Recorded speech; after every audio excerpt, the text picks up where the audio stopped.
প্রিয় ছাত্র বন্ধুরা, দীপঙ্কর ডিএসআর চ্যানেলটিতে তোমাদের আবারও স্বাগত জানাই। আজকে তোমরা যারা নবম শ্রেণীতে পড়ছো তোমাদের জন্য একটা বিশেষ প্রশ্ন নিয়ে আলোচনা করব। যে প্রশ্নটি হলো, সৌরজগতে পৃথিবী স্বকীয় গ্রহ, অথবা সৌরজগতের অন্যান্য গ্রহদের থেকে পৃথিবী আলাদা কেন, অথবা সৌরজগতের একমাত্র পৃথিবী গ্রহেই প্রাণের সঞ্চার ঘটেছে কেন। এই প্রশ্নের উত্তর নিয়ে আজকের এই ভিডিওতে আলোচনা করব। যারা চ্যানেলটিতে নতুন রয়েছে অবশ্যই চ্যানেলটির সঙ্গে থেকো, সাবস্ক্রাইব করে দিও।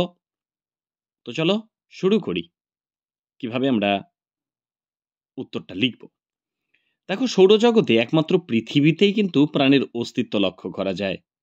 মানুষের আবাসস্থল রূপে পৃথিবীর যথেষ্ট গুরুত্ব রয়েছে।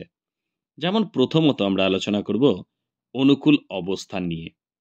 পৃথিবী থেকে সূর্যের গড় দূরত্ব প্রায় 15 কোটি কিলোমিটার। এই দূরত্বে পৃথিবী যেমন বুধ ও শুক্র গ্রহের মতো খুব উষ্ণ হয়ে ওঠে না, তেমনি বৃহস্পতি বা নেপচুনের মতো খুব শীতলও হয়ে যায় না।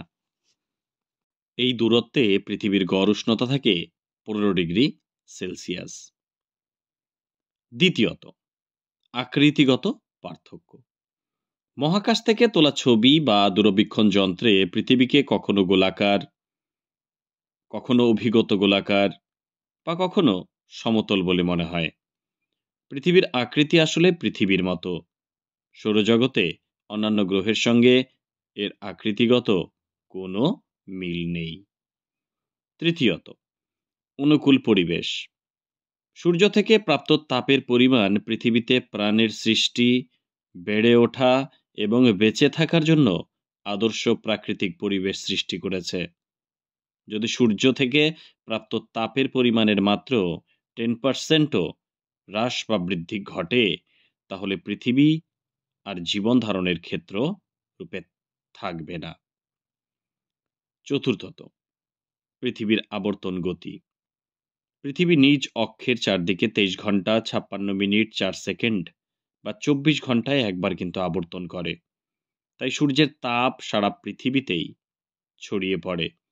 পৃথিবী পৃষ্ঠে সর্বত্রই দিন ও রাত্রি সংঘটিত হয়, ফলে তাপের সমতা বজায় থাকে, যা প্রাণ সৃষ্টির সহায়ক। আর এই বৈশিষ্ট্য কিন্তু অন্যান্য গ্রহে পাওয়া যায় না। পঞ্চমত, জলের প্রাপ্যতা। পৃথিবীতে 3 ভাগই জল, যা সমুদ্র, নদী, নালা, হ্রদ, হিমবাহের মধ্যে কঠিন, তরল এবং গ্যাসীয় অবস্থায় সঞ্চিত রয়েছে। জলই প্রাণের উৎস। জল ছাড়া প্রাণ ধারণ অসম্ভব। জল দ্বারাই উদ্ভিদ মাটি থেকে পুষ্টি রস গ্রহণ করে খাদ্য তৈরি করে, যা সমস্ত প্রাণীকুলের প্রাণের উৎস। জলচক্রের মাধ্যমে পৃথিবীতে সর্বত্র জলের ভারসাম্য রক্ষিত হয়। আর পৃথিবী ছাড়া এই জল আর কোথায় বা পাওয়া যায়। ষষ্ঠত, বায়ুমণ্ডলের উপস্থিতি। পৃথিবী পৃষ্ঠ থেকে 10,000 কিলোমিটার পর্যন্ত বায়ুমণ্ডল রয়েছে।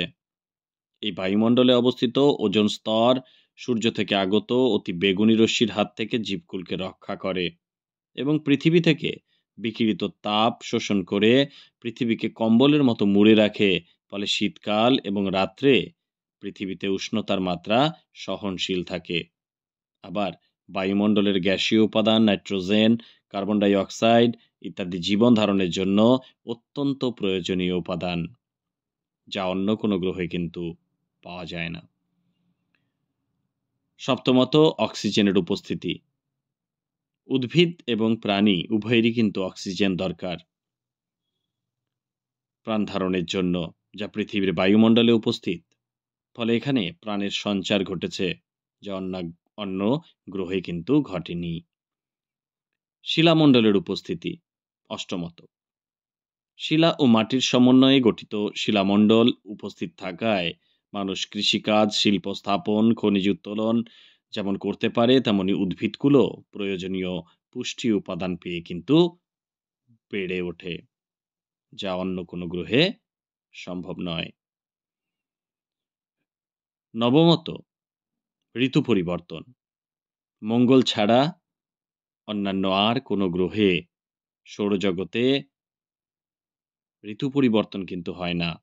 একমাত্র মঙ্গল এবং পৃথিবীতেই ঋতু পরিবর্তন হয়।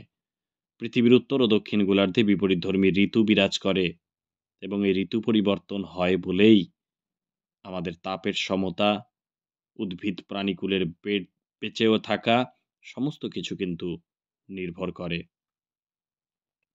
তাহলে আজকে এই ভিডিও থেকে তোমরা জানতে পারলে সৌরজগতে পৃথিবী একমাত্র কেন বাসযোগ্য হয়ে উঠেছে, বা পৃথিবী একমাত্র স্বকীয় গ্রহ কেন। ভিডিওটি ভালো লাগলে চ্যানেলটি অবশ্যই সাবস্ক্রাইব করো। ভালো থেকো সবাই। ধন্যবাদ।